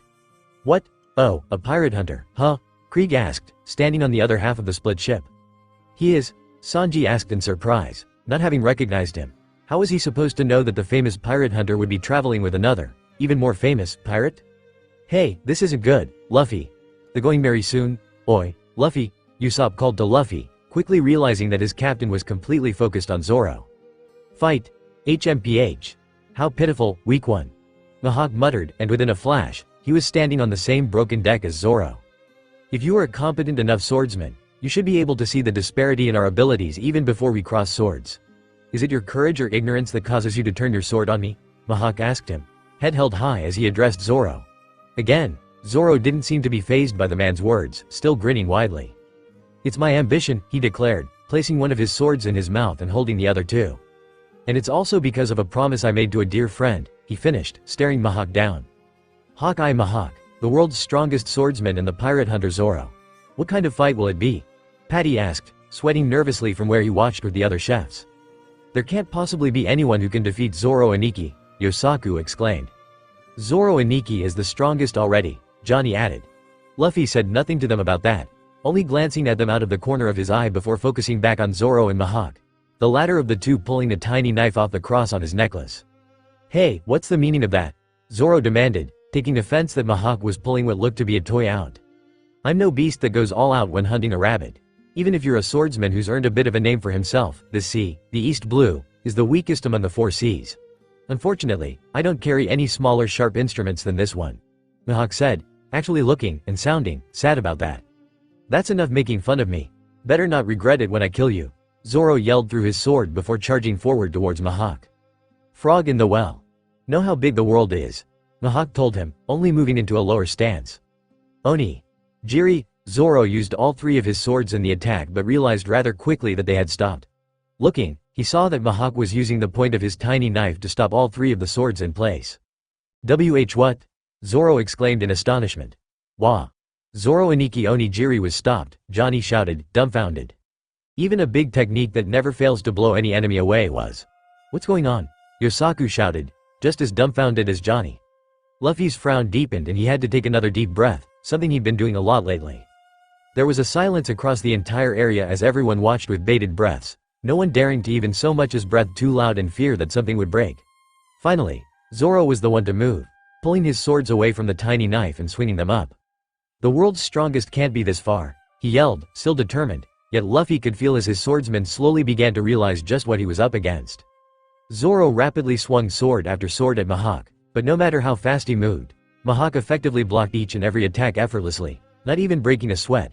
After letting Zoro try for a minute, Mihawk swung his own tiny sword, sending Zoro falling back onto the deck. This can't be happening, right, Aniki? Get serious? Aniki. Yosaku and Johnny all but pleaded, we can't be this far apart. Zoro yelled as he got back up, charging once more towards Mihawk. He began swinging much like he had last time, and again, Mihawk blocked every attack. With how fast Zoro was pushing himself, he was managing to push Mihawk back towards the railing of the still sinking ship. But the greatest swordsman merely jumped onto the railing and over Zoro, causing Zoro to slash the railing rather than the man he'd intended on hitting. Spinning, the attacks began anew, and it seemed Zoro wasn't making any headway. What ferocity your swordplay has. Mihawk noted, clearly not worried about this fight. With a yell, Zoro swung the sword in his mouth, and yet again, Mihawk blocked it with his own knife. He's taking Zoro's 3 sword-style attacks with such a small knife. He's a monster even beyond the monstrous Zoro. As the pirates began yelling to each other in stunned awe, Zoro continued trying to attack Mihawk, tried to get even one hit on the man, but it was all for naught. At one point, he slipped up, his sword falling just to the right of Mihawk and causing him to fall forward at the unbalance of it. Seeing this, Mihawk chopped Zoro on the back of his neck with his hand, making Zoro gasp, struggling to keep the sword in his mouth steady. He was quick to ready himself again, but he was growing tired, having done all the attacking so far. Because of this, he only managed to stumble a few steps forward before falling onto his back, Mihawk staring down at him. What do you bear on your shoulders? What do you desire once you've obtained power, weak one? Mihawk asked him, not moving to attack him. You called Aniki a weak one? You cross bastard, Yosaku shouted, pulling his own sword out. I'll teach you a lesson. He is. Johnny, who had also pulled his sword out, joined Yosaku, the two jumping off their boat and towards Zoro and Mihawk, only to be stopped by Luffy's arms stretching out and grabbing them, pulling them back to the small dock on the Barati. Stop it, Yosaku. Johnny, don't intervene. Be patient, Luffy demanded as he struggled to do the same himself, visibly straining as he held himself back. Luffy. Usopp whispered, seeing this. I can't lose. Zoro muttered as he stood back up. He immediately got a new attack ready, crossing the 2 swords in his hands with the one in his mouth. Tiger. Trap, he announced, but as fast as he attacked, Mihawk had managed to pierce Zoro in the chest with his knife. Zoro's hands fell to his sides, still holding his swords, and he didn't move. Are you just going to let me pierce your heart? Why aren't you withdrawing? Mihawk asked, not moving his knife. I don't know why, but if I withdrew even a step, I feel like those various important things such as pledges and promises in the past will be shattered and I won't be able to come back to where I am now. Zoro mused, blood falling from the corner of his mouth. Yes, that is what defeat is about, Mihawk told him with a frown, still as unmoving as Zoro was. Then, all the more reason I can't withdraw, Zoro replied. Luffy was fighting back his body's need to help his friend yet not being able to do anything. He wanted to scream at Zoro, yell at him to just move and let the fight end, But he knew that that would be insulting, that, should the situation be reversed and Luffy was staring down the One Piece, he would hate if someone yelled at him that he couldn't go and take it right there, even if he died because of it. Even if you'll die? Mihawk asked. I'd rather die, Zoro said firmly, full of conviction. Luffy, through his haze of intense emotions, felt something in Mihawk change, the man suddenly more interested than he'd been this entire time as he finally pulled his knife out of Zoro's chest, sheathing it. Kid, state your name, he demanded. Zoro readied one last attack and Luffy could barely watch this anymore, but forced himself to continue, having grabbed onto the railing by now as he leaned forward. Roronoa Zoro. Zoro answered. I'll remember it. I haven't seen anyone like you in a while, strong one. Thus, as a swordsman's courtesy, I'll sink you using the world's strongest black sword. Mihawk declared, pulling the large sword off his back and pointing it at Zoro. I appreciate it, Zoro said, meaning his words. Ichi took it out. That's the sword that sliced up the ship, the pirates called out. Aniki. That's enough. Please stop, Johnny pleaded, Yosaku holding his head in fear, trembling as he couldn't even watch anymore. Usopp's jaw was dropped at the size of the sword, and he was watching in a similar state as Johnny, scared that this was where Zoro would actually die. 3-sword-style secret technique. Zoro began spinning the TW at the same time that Mihawk ran forward. Fall. 3,000 worlds. The attacks hit simultaneously, and yet, Zoro was the only one hurt. His 2 swords in his hands shattered and a large slash was cut into his chest as he fell to his knee. He took his last sword out of his mouth and sheathed it, Mihawk watching from over his shoulder. Zoro stood, holding the sheath in his hand, and turned to face Mihawk, stretching his arms out at his sides. What are you? At Mihawk's obvious surprise, Zoro grinned. Scars on the back are a swordsman's shame, Zoro told him. Well said, Mihawk said, grinning back and readying his sword one last time. Swiping his sword diagonally, he cut Zoro's chest once again, and this time, it was for the last time. Zoro! Luffy finally yelled out, watching the devastating blow with wide eyes. Zoro! Usopp cried in equal distress, tears in his eyes. Aniki! Johnny and Yosaku cried, both having tears pouring down their faces. There was a sudden spike of anger and annoyance from Sanji, but with all of Luffy's own fear and worry, it had no effect on him. It should be easy. To give up your ambition, right? Sanji yelled out to the swordsman. He'd been silent the entire time he'd watched the fight, but after watching Zoro fail so miserably, he couldn't help but yell. So this is the power of the Grand Line, the power of the world. To think the pirate hunter Zoro is as helpless as a newborn baby. The Krieg pirates were shaking in fear of Mihawk after watching him take on Zoro without so much as being out of breath. Damn you, damn you, damn you, Luffy, who had started the sentence muttering, ended up yelling at the end, shaking with a sudden burning rage after he had watched Zoro fall backward into the water, his emotions muffling as he fell unconscious. Aniki. Luffy only barely had taken notice to Johnny and Yosaku diving in after Zoro as he took his hat off, dropping it on the deck before he swung his arm back, flinging it forward and grabbing a railing behind Mihawk. What's that? A chef yelled, not having seen Luffy stretch before. Everyone's jaws dropped as they watched Luffy fling himself at Mihawk, all of them realizing at once that he did in fact have a devil fruit.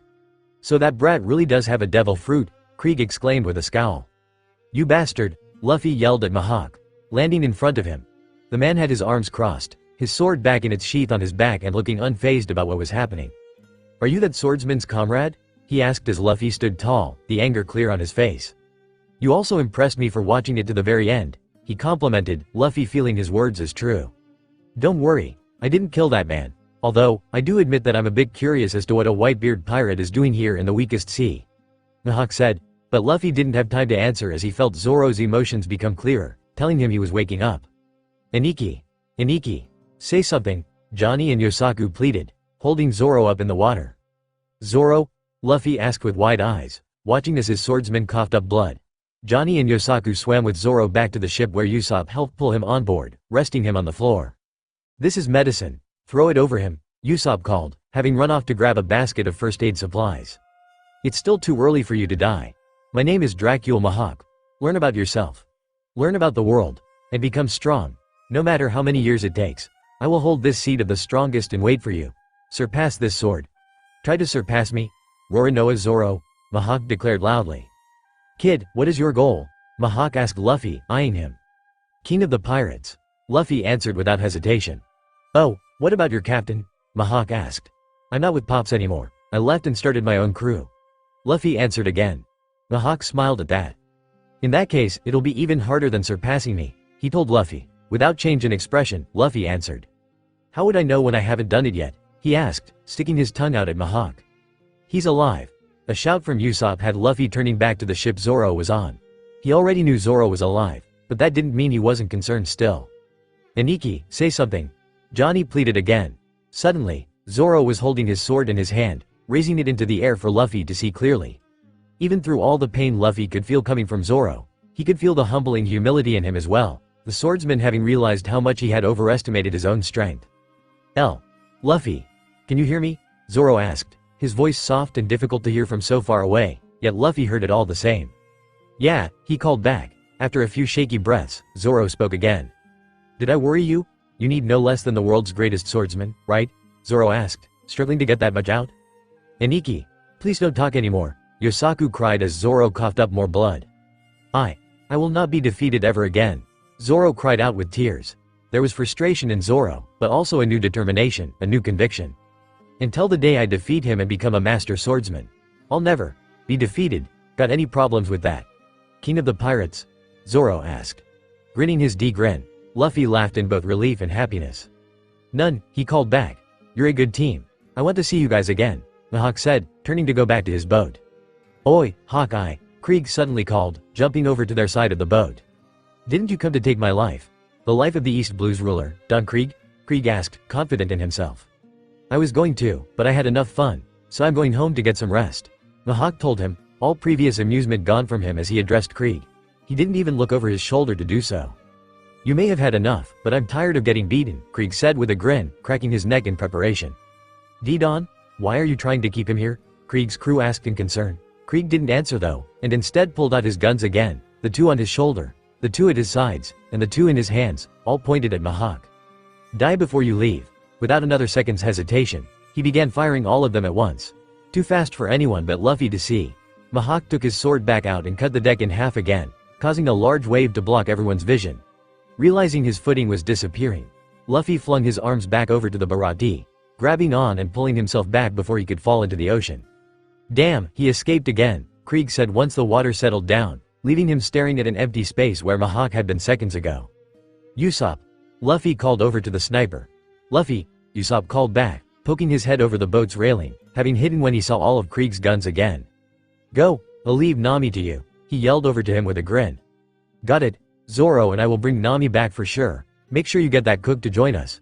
When all 5 of us are reunited, let's go to the Grand Line, Usopp yelled, and despite how scared of the place he'd been before, Luffy could feel his excitement as he yelled the words. At the same time, Usopp had picked up Luffy's hat, which he'd been holding onto to keep safe, and threw it towards Luffy. Grabbing it out of the air, Luffy brought it over to himself, placing it onto his head. Yeah, let's do that, Luffy said with a smile. Guys, we ran into some interference, but the real fight starts now. We'll take that ship. Yeah, the Krieg pirates yelled. Hey, old man, I'm gonna beat up all those guys, is that alright? Luffy asked Zeph, his smile still blindingly big. Now that he didn't have to worry about Zoro anymore and they were on their way to Nami, Luffy was able to focus entirely on Krieg and his goons. He knew they wouldn't be much of a challenge, and he was excited that he could let out his pent-up energy from Horlier. You think we need your help? If you want to get involved, suit yourself, Zeph said with a shrug, although he was grinning himself. Yahoo, they want to fight, too, Luffy cheered, hanging upside down off the railing and holding his hat as he looked over at the Kriegs. I'm getting fired up, Luffy exclaimed excitedly, pulling himself back up onto the railing, sitting on it and facing the chefs. All of you guys like this restaurant, right? I'll make sure to drive them away so that they don't hurt it, okay? Luffy asked them, all of them blinking at him in surprise. Why you're gonna help us? Because we like this restaurant? One of them asked, not understanding why the famous 11,097 would be helping for something as minuscule as that. Well, yeah, and it's the old man's treasure, right? Luffy asked, looking to Zeph now, remembering what Sanji had said before. And so what if that's the case? Why would that make you more inclined to help us? Zeph asked, though unlike the other chefs, Luffy could tell he was only a little curious as to Luffy's reasonings. Overall, he seemed to be assessing Luffy, and the straw-hatted teen didn't mind in the slightest. Because I like you guys, oh, and you make good food, she, Luffy laughed to himself. You said you were going to be king of the pirates. Are you serious? Zeph questioned further. Hearing this, Luffy's face went blank and he blinked owlishly. Yeah, of course, I'll definitely be king of the pirates, he answered easily, no doubt in his words as he said them. Zeph grinned at that, arms still crossed over his chest as he stepped forward closer to Luffy. I've come across tons of roughnecks, but you're the first one in a long time who said that so clearly, Zeph admitted, making Luffy smile again. I heard that you were a pretty strong pirate. Were you going to be king of the pirates? Luffy asked in curiosity. I forgot about the past. I'm the owner of a restaurant now and that's enough for me. He answered with a small shrug, looking to the sea. Luffy gave him a smaller smile now, feeling the owner's pride in his occupation. Guys, as long as we take that ship, the Grand Line is nothing to be scared of. We can get closer and make a surprise attack on enemy ships more effectively than pretending to be a marine ship or raising the white flag of surrender. We can make a definite sneak attack. Krieg told his crew as he pointed over to the Barati. It's true that no one would think that pirates are on board such a silly-looking ship. But Don, even if we enter the Grand Line again using that ship, if we come across someone like Mihawk again. The pirate's words angered Krieg and he pulled out one of his guns, shooting the one who was speaking point blank. Luffy frowned as he felt the pirate's emotions disappear, signaling his death as he fell into the ocean. Are you still afraid of someone like that? Huh? Krieg asked in a growl, pointing his gun at the rest of his crew, all of them pale and sweating in fear. And no. You think an ordinary human can slice up a large sailing ship? That's probably the power of a devil fruit. Krieg said, explaining to his crew what they were and how it was likely Mihawk had one himself, which is how he'd managed to destroy their ship. Even that straw-hatted brat 11,097 doesn't stand a chance now that he's abandoned the Yonko Whitebeard's crew. Krieg shouted. This seemed to calm his crew down, all of them steeling themselves and pulling out their weapons, turning to look back to the Barati where Luffy was still sitting on the railing and smiling widely their way. But that red-legged Zeph successfully traversed the Grand Line for a year. Those methods must be written in his logbook. If we're lucky, so is information on the One Piece. Krieg finished, successfully having riled his crew back up. I see. That's our Don Krieg. So long as we have that ship in the logbook, we'll find a way to the One Piece again. Got that, guys? Let's go. We'll take over the restaurant? Yeah. With a roar of agreement, the pirates raised their weapons into the air. Luffy's excitement grew as felt the pirates' courage and determination grow, telling him that the fight was getting ready to begin. This ship belongs to us. To the cooks. We can't let them have it no matter what happens, Patty declared as he and another chef ran over to the figurehead, the other chefs watching them go knowingly. As it stands, the restaurant will be a battlefield. Sanji pointed out, and Luffy could feel something from Sanji that confused him. He turned, tilting his head carefully as his eyes narrowed on the blonde, wondering why those words seemed to make Sanji feel scared. He wasn't scared of the pirates or the incoming fight, but scared of something else, like he was remembering something. It was like when Ace or Sabo remembered the facility and would get scared from the memories. Go to the operating room and open up the fins, Sanji told a nearby chef who blinked in surprise. What? Open up the fins? That's gonna give a foothold to the enemy, he said, confused as to why Sanji would want that. The blonde smiled, waving a hand dismissively. That's fine. We can't make the inside of this restaurant a battlefield. If it becomes a battlefield, that damn geezer will complain. Sanji said, muttering the last bit. Zeph, who was standing beside Sanji, eyed him out of the corner of his eye. Did you say something, you damn brat? He asked. Yeah, I said you like to complain. Now, go. Sanji said, speaking to the chef again at the end. Oh. Okay. It was obvious the man was still conflicted, but he agreed to do it regardless, running off. Here they come. They're finally coming. Luffy cheered enthusiastically, pulling himself onto the Barati and holding the railing in his hands. Here I come. Gum gum. Running backward into the restaurant, Luffy let his arms stretch until he was up against the spiral staircase in the middle of the room. Rocket, he called out, letting his body snap back towards his arms, flinging him over the railing and right towards the incoming pirates. Ack! He's flying over here, they shouted in fear, all of them stopping in their tracks and holding their hands out defensively. And Gum Gum. Spinning his body to get a better angle, Luffy stretched out his arms again, this time at his sides. Giant scythe, he called, clotheslining the pirates. All of them flew backward from Luffy's momentum, some falling into the water while others landed on the small bits of deck still visible. To keep himself from falling in the water as well, Luffy stretched out his arms, grabbing onto a mast that was still above water and pulled himself over to it, sitting on it. Hey, 11,097's pretty good, it's a good thing he's on our side, a chef said, the others cheering at seeing the Kriegs being taken down. Jay, just what the heck is this guy? A Krieg pirate asked as he clung to a floating piece of driftwood. The Grand Line is crawling with guys like this, Sanji muttered, his one visible eye a little wider than normal. Sanji, Zeph said gruffly, getting the chef's attention. Sanji hummed. Watch carefully how he fights. Don't take your eyes off him until the moment this fight comes to an end. Zeph said in a no-nonsense tone of voice, only confusing Sanji even more. To think that you attacked the restaurant after they gave you food. I'll beat up an ungrateful jerk like you. Luffy yelled at Krieg as he clung to the mast. Krieg, who was standing on a small section of broken deck, laughed. So you actually want to fight on the water when there's little foothold? Those with devil fruit powers are helpless in the sea. I know that much, Anchor Boy, Krieg called back arrogantly, obviously thinking he had the upper hand. Luffy smiled at that, unfazed by the words. Instead, I can stretch, Luffy told him. The fight didn't progress any further though as they saw the waves beginning to act up again, the cause seeming to be the Barati. What's going on? Luffy questioned as he and Krieg turns happening. Whoa, check that out, Luffy cried in awe, watching as two large semi-circle decks appeared around the Barati, giving them the much-needed foothold that they needed. We'll fight to the utmost, you damn pirates, Sanji called over to them, his stance casual despite the threat in his words as he walked forward onto the new deck. I see. You set up that battlefield so that the restaurant itself won't be damaged. That works out for us too, since that ship's gonna be ours. I want this ship all the more, Krieg said greedily. We won't let you have this restaurant, that's right, don't make light of us. We're fighting cooks. As the chefs were shouting, something else happened, the fish head at the front of the ship detaching itself and moving towards them. What is that? One of the Kriegs asked in disbelief. That's so cool, I want it, Luffy called out in awe again, liking this ship all the more now. As the head of the fish turned towards the Kriegs, they saw that in its mouth were 3 cannons, all pointing right at them. Fire! Patty yelled, and before having a chance to react, that's exactly what they did, the cannonballs causing waves to form again. The pirates in the water struggled to stay above it and the destroyed ship that had been the Kriegs rocked violently as well. This included the mast that Luffy was still clinging to. I'm gonna sink, Luffy said with wide eyes, holding on tighter to the moving mast. Alright. Good job. Patty, Carne. Get them. With the chefs shouting encouragements, Patty and Carne continued firing round after round of cannonballs at them. Luffy smiling widely despite the dangers he was facing with his moving mast. They're pretty good, he complimented, hearing Patty laughing loudly from the fish head. Krieg, be prepared, Patty yelled, the fish now moving right towards the piece of deck that Krieg had been standing on. Watch how powerful the sea restaurant Barati's sea battle weapon is, Carne called next, and when they finally deemed themselves close enough, they fired the cannons again, right at the unmoving Krieg. When the dust cleared, Krieg was still standing, the cannon only inches from his face as he held onto it with his outstretched hand. What? Did we bump into something? Patty asked. We can't move, Carne yelled in realization. I'm Don Krieg. I'm the man who will rule the world's oceans, Krieg roared out in rage.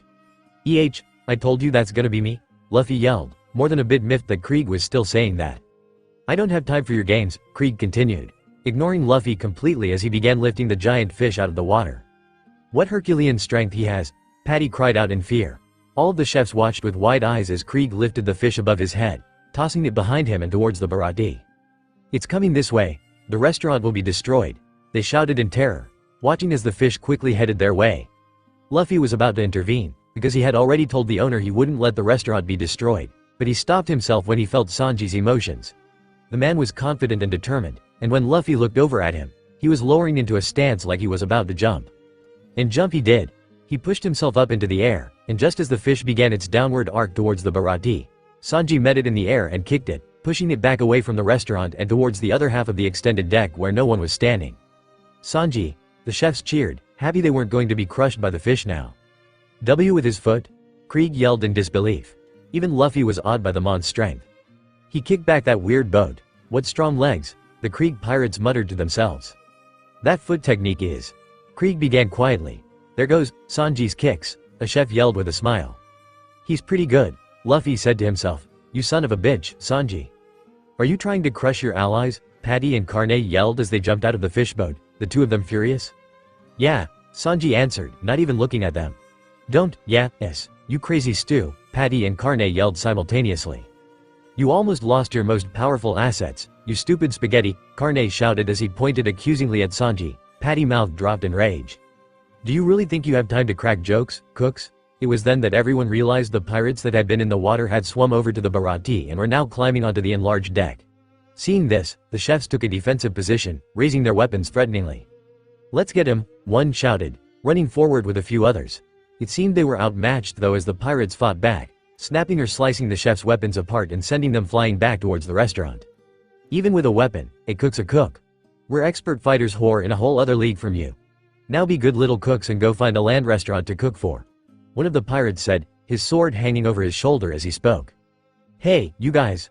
Why are you letting those guys beat you up so easily? Carne asked in a mixture of surprise at the pirate's strength and fear of being next. Do you still call yourselves fighting cooks? Patty yelled next in a similar state as Carne. Well, they're strong.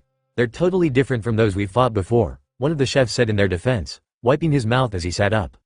Don't lump us in with those average pirates. We're the Krieg pirates, the rulers of the East Blue, the same pirate said. Just decree to them that the ship already belongs to the Krieg pirates, Krieg ordered.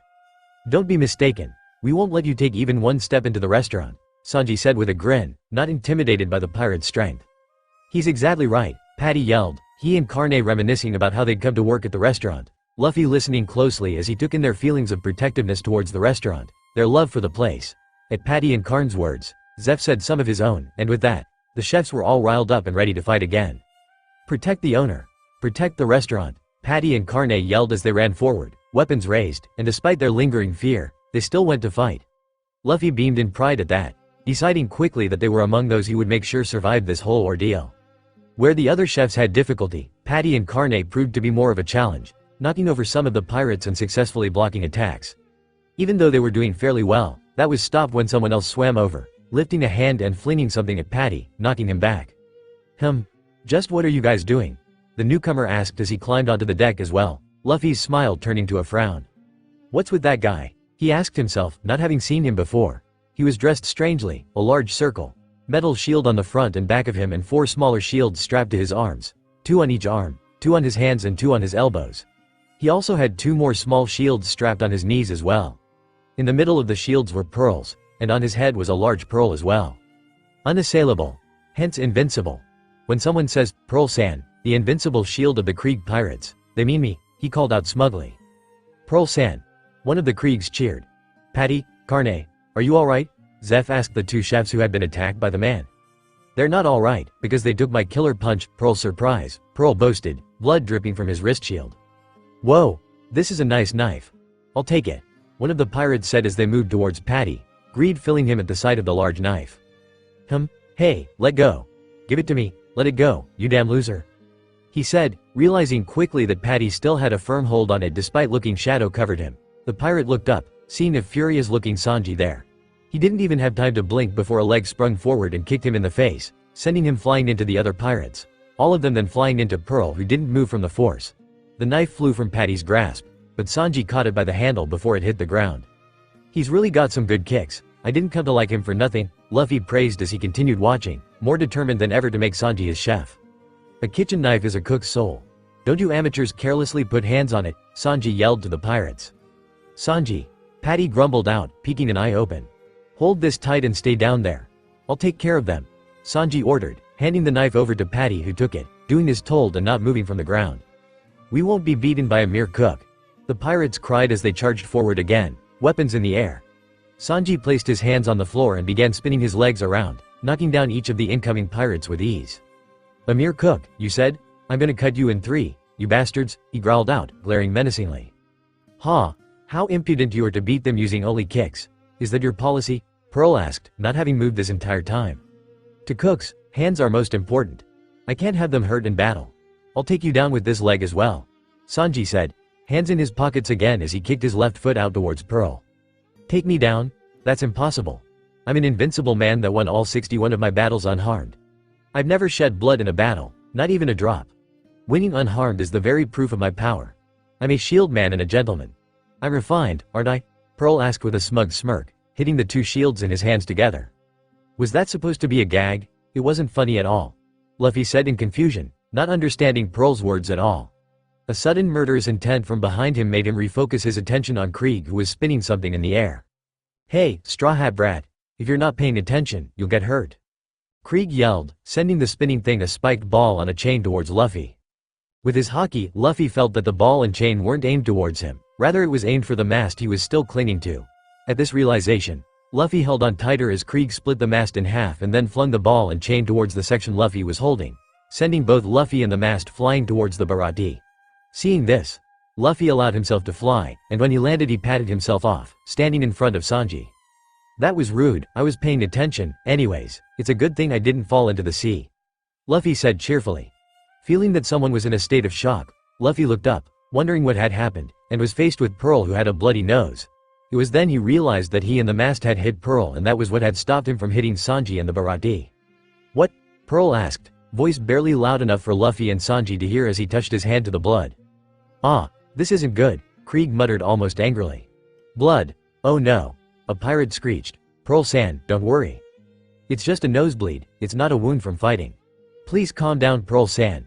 With all the pirates yelling invisible fear, the chefs could only watch in confusion, not understanding what the big deal was.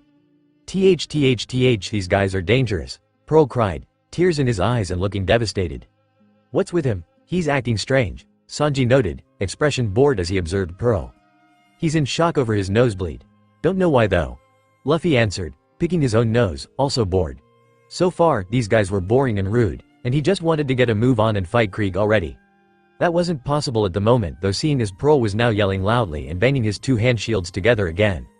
"Stop it, Pearl, it's just a nosebleed, don't lose your cool," Krieg yelled, but it fell on deaf ears as Pearl continued yelling. "What the heck is he about to do?" Sanji asked. "Danger, danger, danger," as Pearl yelled, he was suddenly engulfed in a bright light. "Oh no, it started." When Pearl-san gets upset, he catches fire, the pirates yelled. "That's all?" Luffy asked with a pout. Ace caught fire all the time, so to see Pearl do it was nothing special. Why was everyone so worked up over it? "Fire pearls. Special treat," Pearl shouted, holding flaming pearls in between his fingers that he threw towards Sanji and Luffy. The two easily dodged the flaming projectiles. However, the other Krieg pirates weren't as lucky, many of them on fire and screaming. "Pearl-san, please stop," one pleaded, his hair on fire.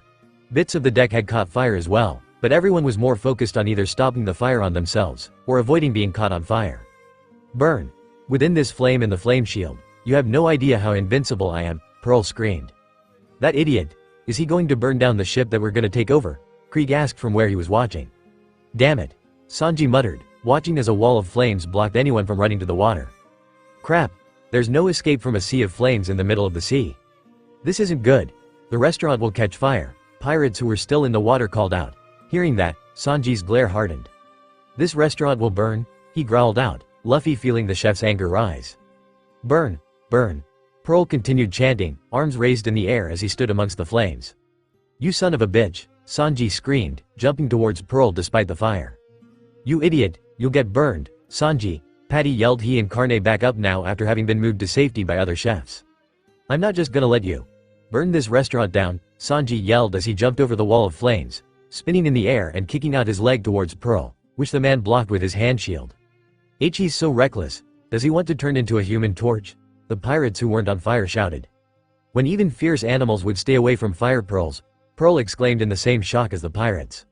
"You fool, I'd be unfit for a cook if I was afraid of flames," Sanji said with a grin, holding his cigarette out towards Pearl. Damn it, what a refined guy he is," Pearl screamed. "Here I come," Sanji called, pushing forward onto his hands and flipping his legs over to Pearl, hitting him square on the large shield on his chest and knocking him onto his back. Ah, that hit him good. He broke through invincible Pearl-san's wall. Outside of the ring of fire that Sanji and Pearl were in, the Kriegs were still on fire, trying to put themselves out but proving unsuccessful. "What's with this cook? He's really crazy.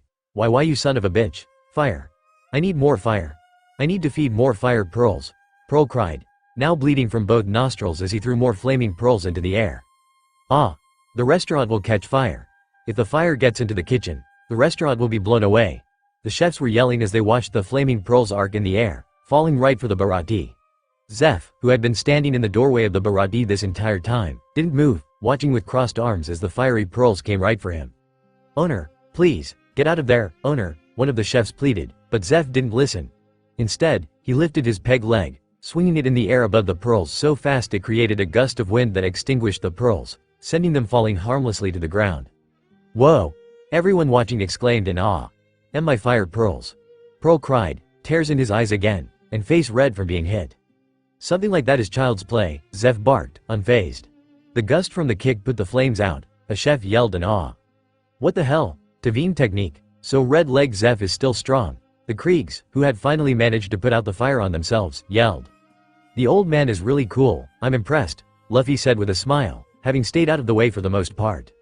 "Now that it's come to this, I'll sink you all with the fins before the restaurant catches fire," Krieg yelled, swinging his ball and chain again, launching it towards the fin they were standing on. "Sanji, watch out," One of the chefs cried as they all saw the giant spiked ball heading right for the blonde. Oh no, he's surrounded by fire. Another chef realized. Luffy could feel Sanji's shock and fear and quickly realized the chef was unable to get himself out of harm's way. Realizing this, Luffy was quick to jump through the wall of flames, holding his hat tight to his head as he did. Ow, ow, ow. He muttered from the brief burn he felt, but he had felt worse before, so this was nothing. Standing beside Sanji now, Luffy braced himself. 11,097. The chefs yelled in astonishment. Gum gum. Bazooka, Luffy called, jumping in the air and throwing his hands back. His hands flew forward just in time to meet the spiked ball, pushing it away from Sanji and back towards Krieg. Ow, ow, ow. Luffy muttered again, realizing the back of his red vest was now on fire. He hit that iron ball back, Sanji said quietly, stunned, completely ignoring the fiery predicament Luffy was in. The spiked ball that Luffy had knocked back had hit the masked Krieg had split in two, and the second half began falling towards Pearl, Luffy, and Sanji. Seeing this, Sanji and Luffy ran quickly out of the way, but Pearl, who had his back to the falling mast, didn't move, not realizing the predicament he was in. Because of this, the mast came falling down right on top of his head, sending him falling to the ground. Pearl-san is really down this time. Pearl-san is. The pirates were in a state of disbelief as they looked at Pearl, leaning against the mast that had just hit him. What the heck? Sanji asked, thoroughly confused by the strange man. That guy sure is dumb. Luffy pointed out. Geez. They're all. In the end, I can only count on myself. Krieg muttered in annoyance. Luffy felt a sudden fierceness from behind him and Sanji, and turned just in time to see Jin kick Zeph to the ground. The battle ends here. Jin announced, placing his foot on Zeph's back to keep him down and pointing a gun to the owner's head. That's right. Shoot red leg Zeph. All we need to do is kill him. Then the restaurant will be ours. The pirates cheered, encouraging Jin to shoot the man. Luffy watched with a blank expression, taking in all of the emotions around him but trying to focus solely on Jin. He liked the pirate, even if right now he was his enemy. Jin was a good guy, and even though he was pointing a gun at Zeph, someone Luffy also liked. Luffy wasn't angry at him.